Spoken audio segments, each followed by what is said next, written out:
You are listening to the Fly the W670 podcast. This is season 2, episode number 23. Let the 2023 Cubs season begin. Don't forget to listen, download, review, and most importantly, subscribe to our podcast and follow us on the socials. Fly the W670 on Twitter, Instagram, and Fly the W on Facebook, or email us at flythew670@gmail.com.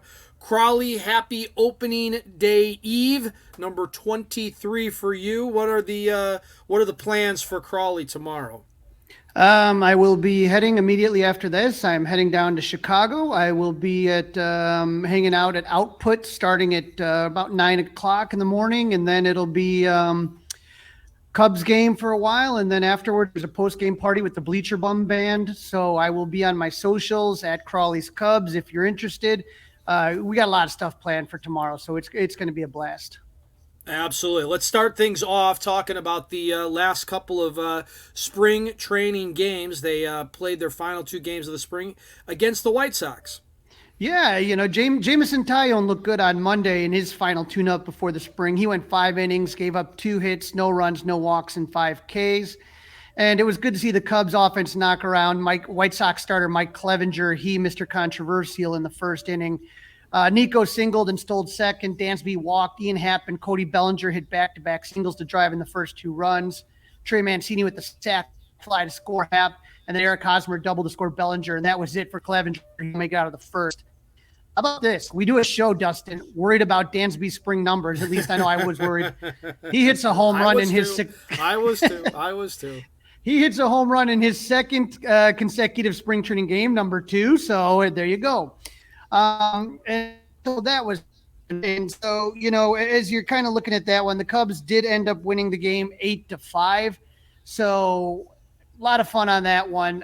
But then what ends up happening is on the last day of the season, you got Drew Smyly. He had an okay start. I thought he just had an okay spring just in general, Dustin. It wasn't the greatest in my books, but again, spring is spring. So he went 4 innings, gave up 10 hits, 5 runs, 4 earned, 1 walk, 3 strikeouts, and 2 Ks. But what's going to end up happening then is that the young Cubs are going to fight back. You had a really cool lineup if you were going in there where you got CP Crow Armstrong, Kevin Alcantara, Owen Casey, Miguel Amaya, Chase Strumpf. So a lot of the future were in that last game. A lot of future in that one, yep. Mm-hmm. So that was one that they won 8-5. So they lost the Monday game 6-6, but it was really a bunch of bullpen guys that, again, you're not going to hear about this year. And then the last game, the young guys came back and were able to win it. And so the Cubs finished Cactus play with a record of 17-12-2. Ironically, both ties were against the White Sox. They had 1 game canceled because of rain and an exhibition win against Team Canada.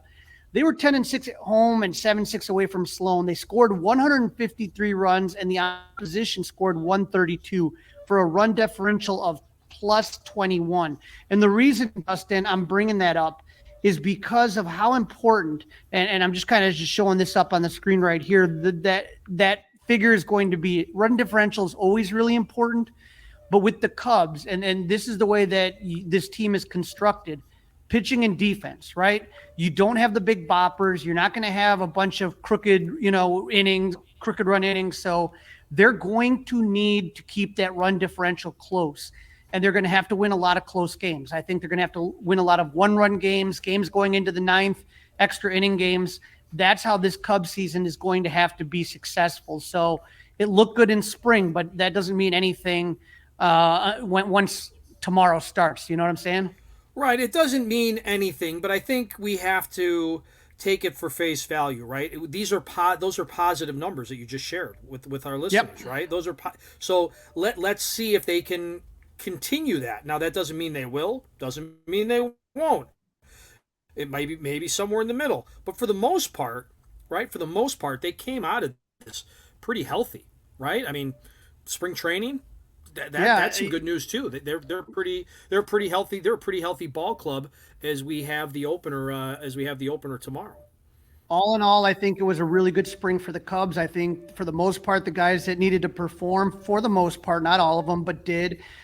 You stayed relatively injury free, and so I think that it was a good spring. And So now the Cubs made a flurry of moves these last couple of days. Javier Assad officially in the bullpen, like we speculated, Dustin. There was a lot of thought that he was going to be a starter in Iowa, but he had such a strong spring training and such an outstanding performance in the WBC. It was a no doubter that the Cubs would want to keep him on the big league squad. Another player, Dustin, that succeeded both in camp and at the WBC for Team Italy, Miles Mastrobuoni. He makes the team. He had limited at-bats in spring. He played 10 games, 20 at-bats, but he slashed 350, 500, 350. He can play infield and outfield, and will get some starts in right with Seiya out.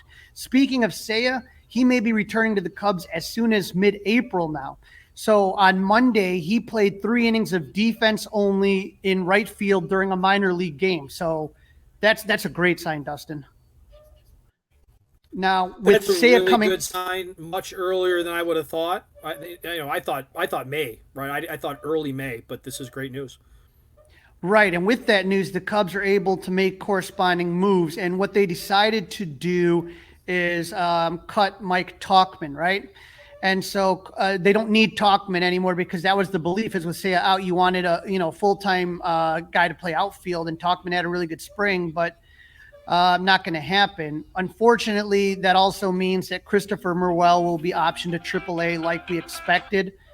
Morel had a 269 batting average in spring with a 910 OPS, but the Cubs were concerned with obviously 24 strikeouts and 52 at-bats. So they want him to get everyday at-bats. He has to work on plate discipline. We've talked about it on this show plenty. Love the guy, love the energy he brings, and I don't think people have to worry too much. He'll be back and he'll be strong. Yeah, he'll be back. He'll be strong. I'm just curious. Jed Hoyer is going to be on with David Haw tomorrow, 8:00 on the Score. I'm curious about this move though. The Miles move as opposed to Christopher Morel. Maybe they just think big picture. It's more important that Christopher gets more at bats. But I want to hear Jed kind of talk us through that one a little bit tomorrow, hopefully. Absolutely. It comes down to the at-bats, and it's not going to help his development to only come in 2 games a week. It's just not. So that's really the issue. And so the one big question we had entering spring was third base. According to Sahadev Sharma, the Athletic, it's not going to be a straight up platoon. We talked about this on the last episode, Dustin, okay, Wisdom's going to get the lefties and and Rios, Edwin Rios, who had a really good spring, would get the righties.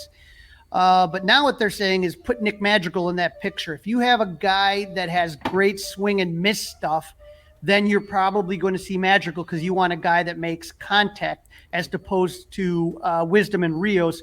Both of those guys are guys that strike out a lot. So it's not going to be easy for Madrigal. So we'll see what happens. But Wisdom slashed 333, 458, 615 with 3 home runs, 8 RBIs, 15 Ks, and 9 walks, 3 home runs and 8 RBIs. Edwin Rios, who the Cubs signed, picked up after he was non-tendered by the Dodgers. He had a nice spring, 227, 333, 591 with 4 homers and 8 RBIs, 2 doubles and a triple. So he did have 16 strikeouts to 4 walks. And then Madrigal, like I said, making that contact. The Cubs did make another deal involving an infielder, and that's Zach McKinstry. He was traded to the Tigers for minor league pitching prospect Carlos Guzman. And so you can never have too much pitching. McKinstry was also acquired from the Dodgers in the Chris Martin trade, but he was never able to get it going with the Cubs, And so this is the second of the infielders to be traded away after Esteban Quiroz was traded to the Phillies for cash. So it does 2 things. It clears up that infield logjam that the Cubs had, and it frees up a spot on the 40-man roster. So, sorry, Zach, it just didn't work out, Yeah, he was just okay. Nothing special. You can, again, everybody says, you can never have enough pitching. So I think the Cubs will live without Zach McKinstry around. Now, there was a surprise move, Dustin. Catcher Luis Torrens signed a minor league deal this offseason. He's made the team. So he has played with the Padres and the Mariners in the past. He's known as a bat-first catcher and a subpar defensive glove framer type guy. But he had an opt-out deal in his contract if he didn't make the major league club. So if he didn't make the team, he would have been free to become a free agent. So he looked good with the Mariners in 2021, but he really struggled offensively in 2022. He did have a strong winter in Venezuela and winter ball, and this spring he went 6 for 19 with 2 home runs and 2 doubles. He can also play some second base. So with the Cubs having two older catchers, right? You got, Tucker Barnhart, and when you talk about blanking now on the other, Yan Gomes. These are two guys that, are a little bit long in the tooth. This gives you a little bit of a backup option. And if, who knows, if you need to pinch hit for one of those guys, Torrens has a pretty good bat and has some more pop, which the Cubs definitely need. Oh, now, you need as much pop as you can get. I mean, we've been down that road before. That's something they're missing, and if somebody can deliver that, and it makes sense based on what you said. If you don't have this guy on the team, then he's free to go. So they at least value him that much to see what he can do. Yeah, and again, it's not going to be like like last year with Yan Gomes. If all of a sudden you wanted to pinch hit, you put Wilson Contreras in, and Wilson Contreras was good to go for plenty of games. You don't have that young catcher. We don't know what Miguel Amaya is going to do. Hopefully, he has a really strong AAA, which is where I believe he'll be. But you got to be careful. We talked about Assad making the team. A few more moves on the pitching side. The Cubs waived Rowan Wick. He cleared waivers, and he was assigned to Iowa. So, no tears over here, Dustin. But Roenis Elias, who the Cubs signed in the offseason and played for Team Cuba in the WBC, he's also going to start in Iowa. You look at Brandon Hughes, it looks like he's going to start on the IL. So Julian Merryweather and Mark Leiter appear to have spots in the bullpen, as does Michael Rucker. I can't wait. We're going to have a lot of the minor league broadcasters on this season on the Fly the W, and I'm really interested in this Iowa team. This Iowa team, it has a lot of talent on it, and by the end of the year, it's going to be ridiculous. So I have a really good feeling that there's going to be more Cubs minor league affiliates in championship games like last season. Well, this will be the place, Crawly, for your eyes and ears. If you don't get to pay attention to it as much as we do, we will keep you definitely updated on what's happening down on the farm. Right, and perhaps the biggest news of the day, though, was yesterday, Dustin. It broke. I texted you immediately. I'm like, oh, my God. Nico Hoerner gets his contract extension. Jeff Passan reported that the Cubs and Nico came to an agreement on a 3-year, $35 million contract extension. What were your initial thoughts, Dustin? Number one, I was happy to hear the news. Number two, when I saw the parameters of the deal, I thought, cheap. Good for the Cubs and good for Nico Hoerner. And then he becomes eligible for a new deal at like age 29. So right when he's in his biggest, best spot, supposedly in development, he'd be right there. So I think this is really, really good news for both sides. I'm happy the Cubs did it. I'm happy Nico took it. But it seems like a pretty economic deal to me. Yeah, I mean, here's the thing, is that Nico, you bought out 2 years of arbitration and you bought out 1 year of free agency. So he's going to be delayed he's getting paid. He's not getting delayed. But that's what you did, is you bought 1 more year of Nico and you don't have to worry about the arbitration process. $35 million, that's a good amount of money that Nico should be financially okay for the rest of his life. The Cubs don't have to risk it. Nico is a great kid, and we don't know, but injuries have always been an issue, right? So instead of signing a 6 or 7 year deal with a guy that has had injury issues, some of them not his fault at all, fluke injuries, others just injuries that happen, but no big deal. And Nico has, like you said, 1 more bite at the apple at age 29 to get even a bigger contract. So I think it works out for everybody. One person it does not work out for, though, is Ian Happ. Ian Happ will not get an extension, which is exactly what we had talked about. I brought it up at Cubs convention in one of my questions, I think with Jed Hoyer.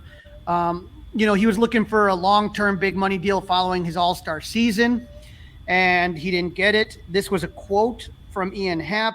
"It's not something that I really want to get into. Went through the process, and that's about it. There's nothing really to report. No real comment on it." He said, he sounds pissed off. According to Jordan pissed Bastian, off to me. According to Jordan Bastian, he'll make sure he enjoys the day-to-day with Cubs this year. Soak in every moment.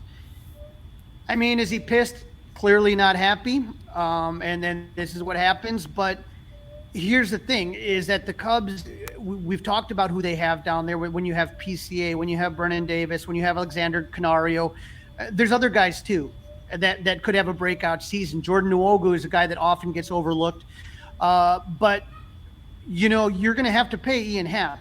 When you saw the extension, Manny Machado has that extension.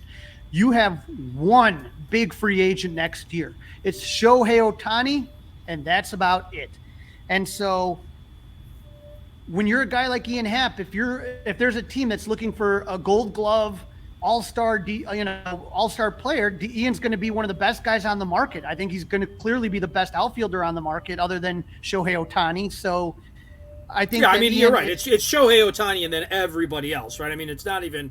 I mean, it's like front of the church and cry room stuff. I mean, it's apples and oranges. It's yes. So I think he is smart to get out on the open market because obviously Shohei Ohtani can only play for one team. Right, and as far as Ian, I mean, it probably is frustrating. This is another guy that didn't get an extension, and these guys do want to play here. They love Chicago, and I don't think the Cubs ever had any intention of paying Ian what he thought he was worth, and so enjoy it. I hope Ian has a great year, and I hope he is successful in what he does, but clearly not going to be with the Cubs. So the one thing that will always, I know I'm weird like this, he never got a bobblehead for the Cubs. Nick Madrigal got a bobblehead. Nick Madrigal got a bobblehead, Dustin.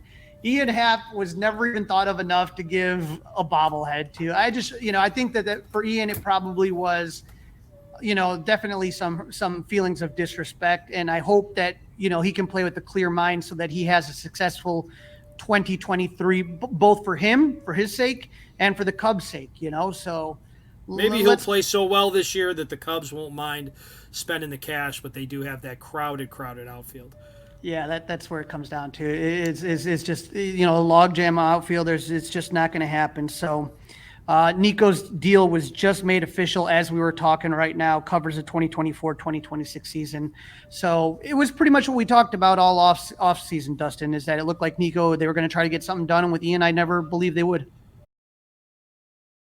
You are listening to the Fly the W670 podcast. This is season number 2. It's episode number 23, and it's Let the 2023 Cubs season begin, Crawly. And in this segment, you're talking to former Brewers pitcher, current host and the pregame, postgame analyst on Brewers Live, host of Brewers Unfiltered podcast. This is Crawly with Tim Dillard. Joining me now on the Fly the W podcast, I have former Milwaukee Brewers pitcher, the current host of the pre and post-game show on Brewers Live, and host of the Brewers Unfiltered podcast, Tim Dillard.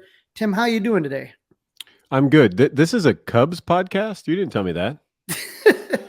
That's the only way I could get you to come on, right? Oh, unbelievable. I just thought, I didn't know. Fly the W. I just thought that was like I don't know. I didn't know what that was. I was going to offer you some, some spotted cow and some cheese curds to come on, but I figured if I just didn't mention the name of the show, we would be all good. So, now if we take a look here, Tim, I was looking last at the numbers, and the Cubs and Brewers played 19 times last season.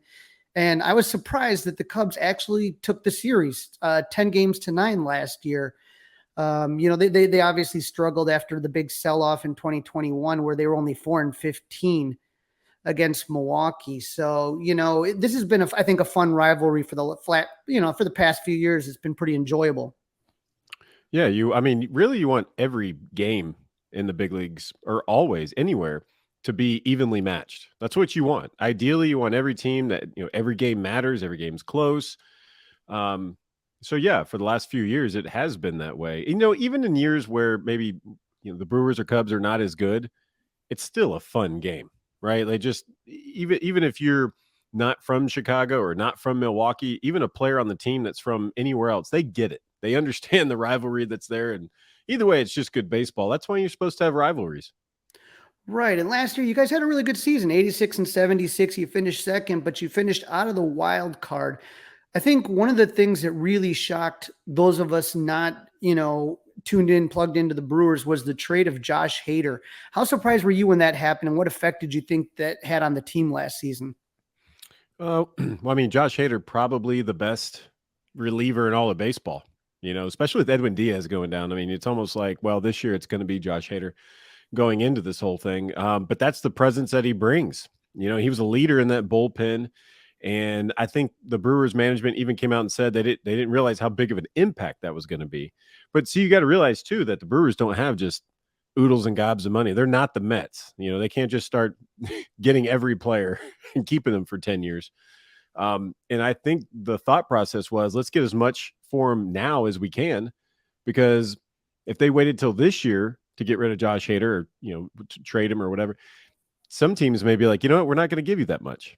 And then you're stuck and you got to pay a guy, you know, 18 million or whatever he's got to get paid. So then I think, I don't know. I mean, who's to say what's right or wrong? We don't know all the ins and outs, you know, at the, you know, the guys that get paid all the money at the top levels, they're the ones that know the ins and outs, and they thought this was the best course of action. But I think everyone knows it did affect the team. It affected that clubhouse. But the reason they did it is because they had Devin Williams. Devin Williams is fantastic. He's just, I mean, if you're going to get rid of an elite closer, you have an elite closer right behind him. Right. And you know, obviously you're in Arizona, you're watching, keeping tabs of what the Brewers are doing out in the desert. Sure. Devin Williams, though, was in the World Baseball Classic for Team USA, and he looked really, really good out there. Did you have a chance to talk to him about his experience in the WBC? I didn't. I'm sure there's, you know, a gazillion articles and all that stuff. I don't really get too much in the weeds of it. When I see the guys, I just, you know, just talk to him a little bit. He's just a good guy. And for him to be able to have the tutelage under Josh Hader has just brought him to another level. And so being in those high leverage situations, it's not a surprise he goes in the World Baseball Classic and some really big moments. And he's probably got the slowest heart rate in the entire building, which is what you want. It's what you want out of a closer, especially one that young. Yeah, absolutely. So I was looking at the guys, the additions and subtractions that you guys have had. And, you know, when you think about some of the guys that you lost, Brad Boxberger comes to the Cubs, which we're excited about, you know, having a, you know, we have a really young bullpen. So having a veteran like Boxberger, and we've seen what he's done over there, but, you know, Colton Wong is gone, Lorenzo Cain and Andrew McCutchen. Those are just two great guys, also two Cub killers, obviously near the end of the career, but Hunter Renfroe is another guy that's gone, but you know, you've added some players too. Jesse Winker's a notorious Cubs killer from when he was with Cincinnati. And Wade Miley, he was with the Cubs last year, but he just could not stay healthy. But, you know, from what you've seen in spring training, how excited are you about this club so far going into it? I mean, very excited. Last year, it's almost like the team was built around, let's see how many home runs we can hit. I think this year you're going to see a lot more speed come from the Brewers, a lot more, I don't want to say situational hitting because that sounds dated, but there's going to be more base hits. You know, with the shift being banned, I think that's going to help people like Christian Yelich, Rowdy Tellez. So I think there's going to be a lot more action, which means exciting ball games. And the Brewers are used to playing so many close games, but scoring more runs is going to help them probably more than a team like the Yankees that don't play as many one-run games. You know, so I think that's going to play a huge factor. I will say on that list that you popped up there on the screen, which is really cool. I don't even know how you did that, but down at the bottom, Hunter Renfroe and Jace Peterson. To me, those are big. Jace Peterson was the ultimate utility man, but he was above average in every aspect of the game. And of course, Hunter Renfroe, they just couldn't afford him, but that guy rakes, you know, and also has a cannon in the outfield. So I don't know. Those were the big ones that you're kind of like, they couldn't keep these guys, but they also have Mike Brasso, who's had one of the best springs of anybody in the Cactus League. And then you also can put Brian Anderson in right field, which he may be the opening day guy, the one that I played against him when he was in the minor leagues for the Marlins. He's a good player. He's got a great arm. So, I mean, they've done a very good job filling in for the roles that they lost, which in years past, it's, you know, what are they really looking for? They're looking for power, you know, but I think the Brewers this year are looking at it, you know what, we can score runs. You don't want a full lineup of guys just trying to hit the long ball. You want a very balanced dynamic, and that's what they have this year. Well, I got to tell you, the one thing that interests Cub fans is, you know, when we talk about the rivalry between the Cubs and the Brewers, probably the guy that really stoked that rivalry the last few years was Willson Contreras. Willson is now with the Cardinals, but you guys traded and got his brother, William Contreras. So you're going to face Willson still, even though he's now with the Cubs. He's with the Cardinals. You guys are going to see him plenty. And obviously, you know, if you're looking at what all the prognosticators say, it's going to be Cardinals 1, Brewers 2 battling like it was last year. Do you feel like that intent, that dislike that Brewers fans, and it seemed like the players in a way had towards Wilson, do you think that keeps going with his brother William on the team? I mean, even though they're brothers and they play the same position and they're both right-handed and they're not the same player, I think that'd be unfair for William to, start holding angst toward him or anything like that. I walked by him in the hallway today right before the game and just seeing the way he interacts with everybody, seeing the way he interacts with the clubhouse guys and going about his business. I don't know. He's just got a good personality, has a good outlook on the game. And what's interesting is I just left the field and I haven't checked the score lately, but he did hit 2 3-run homers, I believe, and both of them were to opposite field. So when you start looking at clutch, is this guy clutch? What can he do? He's an impact guy, because what wins ball games, right? Pitching, defense, and 3-run homers. So for a guy in those big moments to have those big at bats, that could be a preview of things to come this season. Yeah, and we always knew that, with Wilson, he was more of an offensive catcher, but he struggled with framing, whereas William always seemed to be a little bit better in that department. Have you seen him handle the pitching staff, and how does that look so far? It looks good. I think for whatever reason, one of the storylines is, he's not that good behind the dish or something like that, which I don't know where that came from. He looks good, and he's caught a wider range of pitchers, lefties, guys throwing 95 all the way to righties throwing 95-mile-an-hour cutters or 98-mile-an-hour sinkers, and he's held his own. So I think he's a very skilled above average catcher. But what the Brewers are notorious for taking any catcher and making them better behind the dish. So I think that's going to be something that we see throughout the year. He's just going to keep getting better. So the Brewers did a good job going out there and not only finding a bat at the catching position, but finding a guy that's not only good behind the dish, but going to continuously get better. Now, one storyline that we were kind of looking at this year that we thought, a lot of Cub fans thought was interesting was it seemed like, that arbitration case with Corbin Berns. Now, I mean, I know, when you talk about, small market teams versus large, nobody has Steve Cohen money, but it seemed to me, and as a former player, you could probably speak to this, why would you, over such a small dollar amount, why would you get into it with a guy that, is really someone that you could potentially think about wanting to sign and keep as an ace? Do you get what I'm saying? Yeah, I understand. I've had a lot of guys that, maybe not a lot that have gone through arbitration, but have gotten, deep into the process. I do know several guys that actually have gone through it and won, and some that have lost. And it is just it's just a bad process. I don't know who came up with the idea that, hey, this is what we're going to do. We're going to get a guy that we love, and then we're just going to bash him while he bashes us, and we're going to do it in front of somebody that's unbiased, and then we'll just see where it lands. And then we're all going to kiss and make up afterwards. Right. It's just not going to work. It's just a terrible, terrible process. So I get it. I get it if Berns was upset, because I think the Brewers, it didn't matter who you are. It didn't matter. Yes, it's Berns, and he's obviously, high profile and Cy Young and opening day starter, but it didn't matter who it is. Anybody that goes through that process is not going to feel the same coming out of it. And until they fix the process, this is what you're going to see, whether you're that top guy that's elite all-star or down to the guy that's just, at the bottom of the barrel. But as long as that process sticks, you're going to see headlines like that. Now, the one guy that surprised me kind of hearing his story for you guys is Keston Hiura, and kind of, has there been any resolution to that? Is he going to the minors? Are they looking for a trade for him? What's the situation with Keston right now?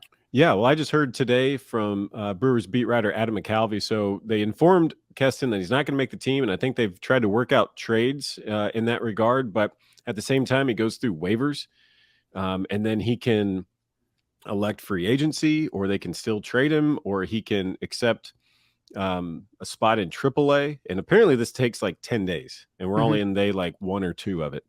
But I think, Keston made such a big splash in 2019. I mean, who goes to the big leagues in their first season? They're batting 300, almost 20 home runs, almost 60 RBIs. Like, that is a big splash. And then say, okay, we'll do that again, and then do that again, and then do that again. And he got so many chances, but couldn't put it together.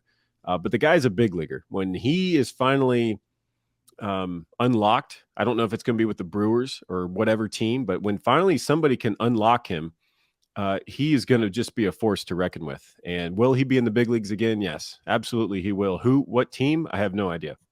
I remember watching him, and he was, like you said, it was 2019, and I was at Miller Park at the time. You guys still call it Miller Park? Do most people call it Miller? And well, I mean, Miller. if you want to put money in the swear jar, then I guess yeah. If you're all the fans, they call it yeah. But when we're on air, it's American Family Field. So, yes. They pay the bills, right? So when I was sitting there, I can't remember what the game was. It was a very infamous for Cubs because they took someone took a video of, it was Jed and Theo in a box somewhere in Milwaukee with their hands like this, and Keston Hiura made a come from behind home run and I'm at the game and I'm just crushing. I'm like, this guy is just unbelievable. And like you said, maybe a change of scenery, something like that'll change it for him. I don't know, but surprising. You know what I mean? Well, it's just a very interesting case. And I think the Brewers know this. They're like, they want to keep him because they know, and listen, baseball is hard. And when pitchers figure out how to pitch you, it gets even harder, for hitters. I was a pitcher, and if I made the same mistake to the same hitter back-to-back at bats, that's on me, because you can know a lot from a hitter. So I think he got figured out in a way, and he's tried to make adjustments. But I think the Brewers know that when he does make the right adjustment and everything clicks, that he's going to be a valuable asset. I don't know if making this move at the end of spring is going to help Keston. I think maybe his contract's for like $2 million or something like that if he's in the big leagues. So I don't know if that's going to, play against him at all, because at the end of spring, right, everybody's filled. Everybody has 30 guys that could make the team, and they have to start, whittling it down. So it's happened to me before. You get sent down in big league camp or you get outrighted or whatever it is, you got taken off the roster, and then suddenly you're like, well, no one's calling. It's like, because everybody has everyone right now. There's nobody really looking. So that kind of puts Keston in a tough situation, but I think at the same time, maybe the Brewers' idea is, hey, maybe we have a chance to keep him in AAA. And if he figures it out, then boom, he's right back up there. Yeah, we'll see. I mean, I'm guessing some teams are going to want to take a flyer on him. As you talked about, we know the opening day starters for sure. It's going to be Marcus Stroman versus Corbin Berns. This is the first time that Stroman's starting for the Cubs in opening day. I remember Corbin started last year for the Brewers, and surprisingly, the Cubs did well in that first start. But then after that, Corbin Berns became Corbin Berns, and sure, unbelievable. But would you say that? How do you guys think you're lining up as far as rotation? I think it's good. You got Corbin Berns, you got Brandon Woodruff, Freddie Peralta, Eric Lauer, Wade Miley. And in the wings, injured right now, not sure his status, but Adrian Hauser, which Adrian Hauser is, for me, if bullpen or as a starter, with the shift being banned, I think it's going to really play well for him. He's a ground ball guy that could be a lot of double plays. You got Aaron Ashby's on the shelf, but he could be, coming back in the next month or two. So there is depth there. But I would say number one, we know, a lot of expectations for Berns and Woodruff, but Freddie Peralta has been the talk of camp from day one. Anytime a player is asked, hey, who have you seen that's really stuck out this year? And the answer for everybody has been Freddie Peralta. Whatever he's doing in his bullpens, or what they see behind the scenes, he is doing something special. And that's what I've learned. If you want to know what's going on, but with a player, ask the teammates. And so they know something. There's a buzz there. So really look for Freddie Peralta to have a bounce back season. Now, so it would probably, would you say then, so Berns and Stroman on Thursday, would you say Woodruff would start for you guys on Saturday for the second game? I guess. You say us like I got the lineup card, the blank lineup card in front of me. Here, let me see. I know this guy here, this guy. Yeah. We've kind of got some more. I think it's shaping up that way. Yeah. And so that would be then Woodruff versus, we're thinking Justin Steele.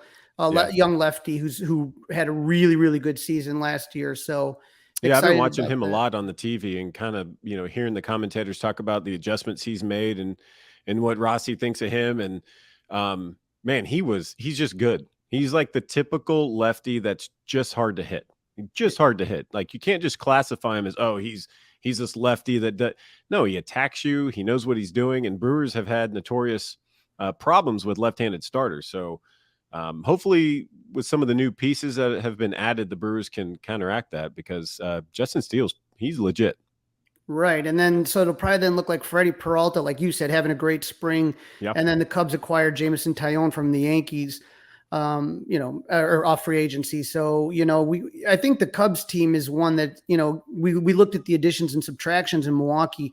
With the Cubs, you're talking about adding Dansby Swanson, getting Trey Mancini out there, hoping for a bounce back season from Cody Bellinger. So, I'm hoping that the Cubs can surprise some people. Like I said, when I look at and I know, Tim, as a former player, you're going to roll your eyes at PECOTA projections or all that stuff, or just what the analysis have to say. But I think the Cubs are going to look better than what a lot of people think, Yeah, I think it's some of the pieces that they have, they're good. And I mean, Dansby is going to do what, he's been doing, probably excel even more just being at Wrigley and then some of the other places that he's going to play. I was former teammates with Patrick Wisdom. I love that guy. He's just an amazing, no nonsense, make a mistake, I'll punish it in the street kind of guy. Whether he's playing third or playing outfield, right field. But I'm really interested in Trey Mancini. I mean, he's a proven player. And Wrigley's tough to conquer early on. So it's really fun to see like how that's going to play. And then is it Madrigal? They're going to be the opening day third baseman? Well, Is that that's what the they're question. thinking? They're looking at a couple different things, and they're looking at using three guys. They picked up Edwin Rios from the Dodgers, and then so Patrick Wisdom will go against lefties, and then they would have Rios go against righties. And then with Madrigal, what they're thinking is if you got a guy that has good swing and miss stuff, say a Corbin Berns, a guy that doesn't, then you'd probably try to get some guy with contact, and that's where Madrigal would come in. Okay. I really like Madrigal over there. Like I think if they were to put him at third and just let him play all season long, I think they would probably get something very special in return. So maybe I kind of hope they don't do that. But you can just tell as a player, you watch a guy and you're like, man, he's working really hard at third base to conquer it. He's made some outstanding plays. He's learned a lot this spring. Like I said, all I do is watch games on TV. And to me, that would be the easy case. But I know that, let's play matchups and all that. And it would be tough if you're Madrigal going, oh, I get to face the Cy Youngs in the rotation every time. Yeah, gee, thanks. I think he's done too well, and I think he's at a good spot that it would be a disservice if he's not in there every day. But I don't know. Like I said, I'm just some bearded wash up, watching on TV. Well, here's what I'm going to tell you, Tim. The Brewers joined the NL Central in '98, but the first time I remember you guys getting on our nerves was that 2008 season, and you were on that team. And then that was, you got CC Sabathia, we got Rich Harden, and you guys were able to get into the playoffs, I think, on the last day of the season on a Sunday against the Cubs. And you were the young guy, but Craig Counsel was on that team, and he was the old veteran, right? Did you know back then that he was going to be such a good manager? Because people kind of give me a hard time, but in my opinion, in the NL Central, I mean, I think David Ross is a really good manager. I still think, he's, learning, but I think that Craig Counsel is really overlooked sometimes as far as what he does as a manager. I think so too. And yes, being his teammate for several years, he just had that way about him. He didn't put up with anything. If somebody was doing something out of line, and I got several stories that, just witnessing and not being mean, but, going to somebody and be like, hey, you're not going to take batting practice. And there'll be a young kid like, oh, batting practice is optional. And Counsel's like, not for you. Like you're trying to get your feet wet and you're going to just take the option on batting practice. Like just stuff like that. Like he could always see the big picture. And he'd been in so many big games, World Series. And so, yeah, I think I could always see him being a manager. A personal note for me, I got switched sidearm from over the top to sidearm in 2010. And I just asked him in the outfield one day in spring training, just kind of went out to him. We were shagging in left field. And I said, what would you how would you bat against a righty throwing sidearm? Because it's a different look. It's a different thing. I have to figure out, how do I pitch a lefty, especially a proven lefty, on a guy that has, for my opinion, has seen every kind of pitcher there can be, lefty and righty. So that was my go-to, and he gave me a lot of good pointers. So even when he was still a player, he was coaching. So it was just a matter of time. But I think it's a disservice that, you have the universal DH, because there was so much in the National League on all the things you could do as far as substituting and bunting and situational hitting, that Craig Counsel has that part of his brain works. and the way he can get the most out of everybody during a game. That now that the DH is everywhere, it's kind of like, I don't know. You've seen the movie Little Big League. They have a kid that's managing in the big leagues, right? They have the DH. How hard could it be? Well, just a little fact for you. The mother in that movie, Little Big League. Yeah, I did know this. Yeah, that's our top prospect's mom. She's an actor. That's Pete Crow Armstrong's mom that was in Little Big League. So, hey, it all comes around. But Tim, I really appreciate you jumping on and giving us your perspective on the Brewers. Sure. The I-94 rivalry is always a fun one. And I'll make a few trips up to AmFam, aka Miller Park, and hopefully you'll be able to maybe stop by Wrigley and come check out what we got going on, and hopefully we have a good season for both teams. Yeah, I don't know if I can make it to Wrigley. I think I'm going to be doing the pre and post from our studio in Milwaukee for all of those games. But if you're at AmFam, let me know, because once I'm done with the pregame show, all I do is just kind of hang out. So maybe we can share a pretzel. Never know. Sounds good, Tim. I appreciate it, and you take care and have a good season. Yep, thank you. You are listening to the Fly the W670 podcast. This is the podcast for you if you want all things Cubs baseball a couple times a week from Crawly and I. Don't forget to listen, download, review, subscribe to the Fly the W podcast. It's segment number 3, Crawly. It's prediction time. Here we go. This is for real. We are less than 24 hours from opening day. We know that Pacoda had the Cubs record for this season at 77 and 85. MLB just released their power rankings this morning. The Cardinals are the top NL Central team at number 10, the Brewers at number 14, and the Cubs all the way down at 22. Thoughts on that, Dustin? Okay. I understand those predictions. I get it. It doesn't make me want to click my heels like Ron Santo or anything like that. But my predictions are very different from what Pacoda is saying. And hey, listen, there's nowhere to go but up as far as the power rankings go. All right, then let's get into our predictions. Prediction number 1 here.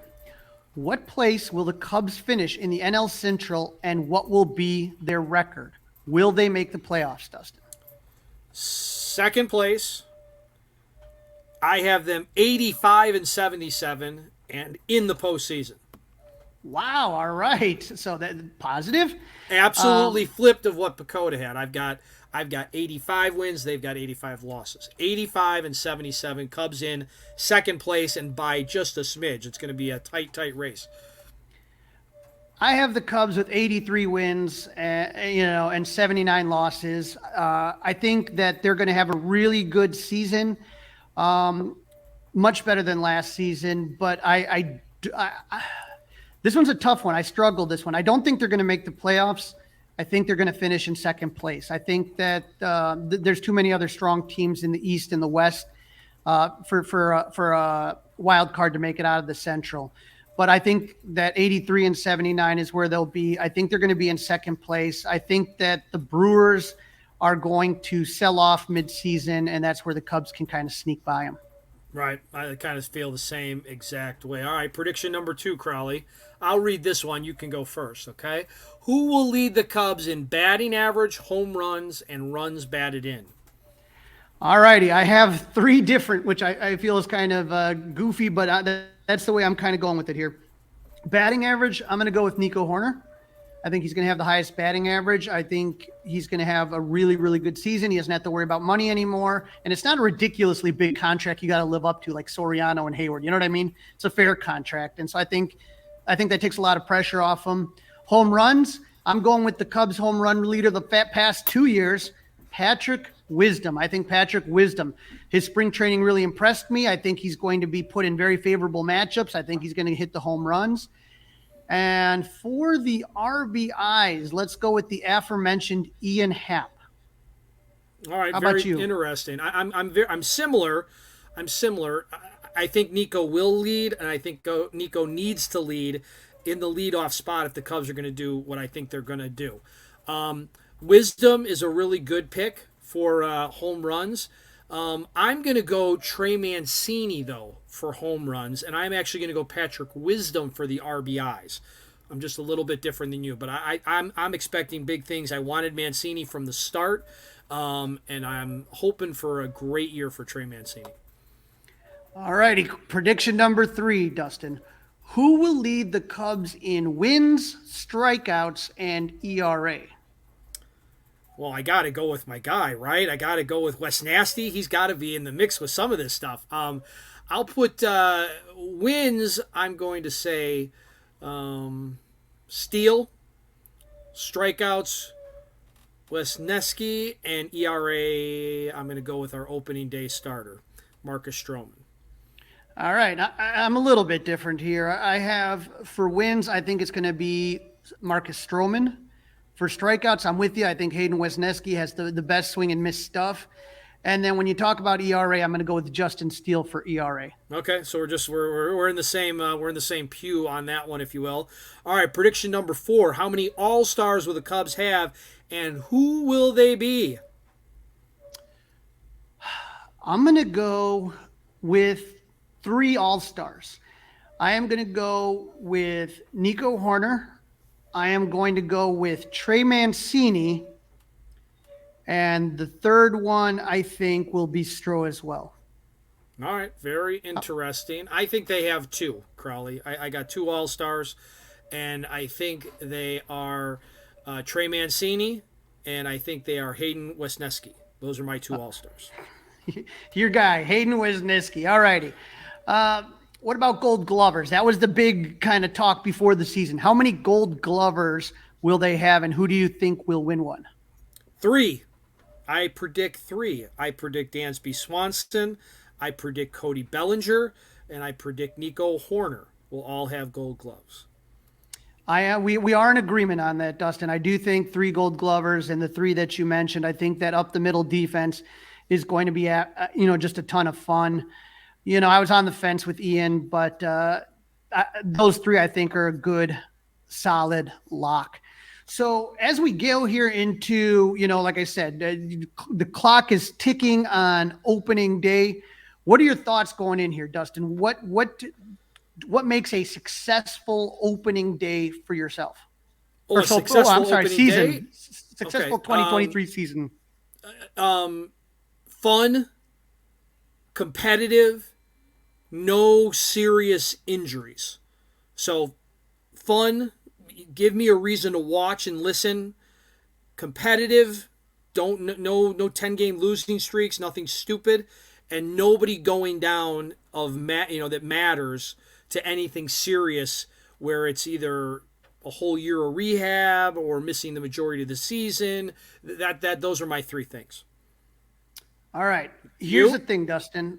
I believe that the Cubs are on the front edge of their next great Cubs team. This is, to me, the beginning. I don't expect a 2015 type season where they shock everybody and make the postseason, but I do expect, like you said, competitive baseball all the way till fall. And I think Cub fans are going to be really excited, actually seeing good defense again, seeing athletic, plays by this team. I think that this Cubs team, like I said, this is going to be the start. And come 2024, that's going to be the explosion. You're going to see a lot of players start to come up and help this team out. I've talked about Jeremiah Estrada. I've talked about Cam Sanders. I think we're going to see one of the stud outfielders before the end of the season that's going to come up with the team. Hayden Wesneski's already made the team. Justin Steele had his breakout moment last year. Caleb Killian, guys like that are going to make appearances. They may not play 3 or 4 months with the Cubs, but those guys are going to be the building blocks for the next great Cubs team. You have your shortstop and your second baseman set and locked, and I think a lot of fun things are going to start happening throughout the season, and I think Cub fans are going to enjoy this ride. And when we start getting back into the postseason consistently, which I think the Cubs are going to do 2024, 25, 26, we're going to remember 2023 as kind of that springboard season when this all starts. And I couldn't be, as a Cub fan, more excited. I think the player development is better than it was that first championship run they had in 2016. And so I'm really looking for a great type of run for this next Cubs team, the next great Cubs team. I something along the line of what the Dodgers and what the Astros do, where they are developing consistently good players that are coming up and helping them make that playoff run. So that's why this season has me so excited. Well said, Crawly. Well said. So, opening day, it's tomorrow. I will tell you that I will be producing the Mully and Haw show tomorrow. We will then hand it off to the Bernstein, Holmes, and Rahimi show tomorrow, and they will be broadcasting live from Sluggers, as will Zach Zaidman. He will do his pregame and postgame show from Sluggers right there across the street from the ballpark. Crawly, where can everybody have a beer with you tomorrow? Like I said, if you want to go to Output, that's where we will start our morning at Output, the best wings in Wrigleyville. We have a nice party set up. We're going to go to the game, and then afterwards, there's an awesome post-game bash. The Bleacher Bum Band of Chicago, Danny Rocket, Bleacher Jeff, Guy Sirius. Everybody's favorites are going to be playing all their Wrigley-themed tunes, a little bit of punk rockabilly, and then wherever the night takes us, that's where it's going to go. And well, where's that post game? Where's that at? Where's that? That's at Output. We're going right back to Output. Back to Output. Okay, you didn't say that. Okay, you're going right back. Yeah, to sorry about that. I was so excited about You're the band. opening and kind of closing at Output.